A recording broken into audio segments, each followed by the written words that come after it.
10 anggota Dewan, satu kata, menggulirkan hak angket berjudul Ahok Gate. Padahal berdasarkan Undang-Undang MD3, anggota Dewan hanya butuh sedikitnya 24 dukungan anggota DPR dari minimal satu fraksi. Sementara hak angket Ahok Gate diusulkan oleh 4 fraksi. Partai Demokrat didukung oleh 42 anggota, Gerindra 22 anggota, PKS 16 anggota, dan PAN 10 anggota. Mereka satu suara. Ada yang janggal dalam pengaktifan kembali Ahok sebagai gubernur Jakarta. Salah satunya dianggap melanggar undang-undang tentang pemerintahan daerah karena Ahok tidak diberhentikan sementara padahal sudah menyandang status terdakwa.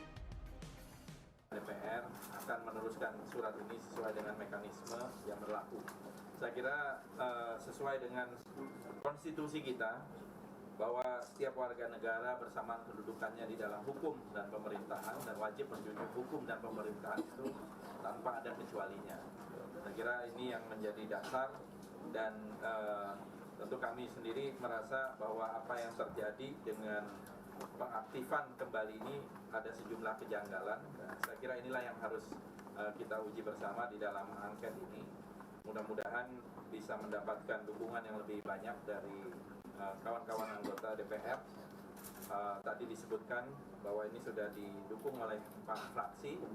Saya kira kalau bisa nanti inisiator dari masing-masing untuk bisa meneruskan juga, siapa tahu bisa lebih banyak anggota yang mengambil inisiatif ini sebagai bagian dari bentuk pengawasan dan hak bagi anggota DPR.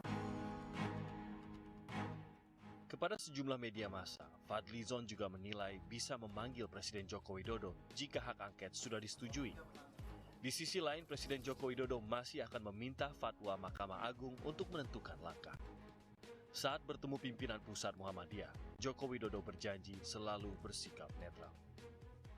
Tadi sempat kita membicarakannya mengenai isu yang berkembang soal tafsir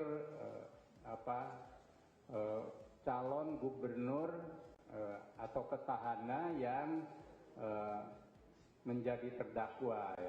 Jadi baik yang ada di DKI maupun yang ada di Gorontalo. Prinsip Presiden bahwa Presiden itu tetap dalam posisi netral, tidak memihak. Yang kedua, jika terjadi banyak tafsir mengenai undang-undang soal penerapan aktif dan non-aktif itu, maka Presiden sudah memerintahkan Mendagri untuk minta fatwa pada Mahkamah Agung agar ada kepastian tafsir. Jadi apapun nanti fatwa dari Mahkamah Agung, maka itulah yang harus dijalankan oleh pemerintah. Dalam 2 pekan ini, wacana hak angket telah 2 kali mengemuka dari gedung Dewan. Sebelumnya, rencana hak angket digagas fraksi Demokrat setelah Ketua Umum Partai Demokrat Susilo Bambang Yudhoyono mengaku disadap. Tapi wacana hak angket penyadapan hanya seumur jagung.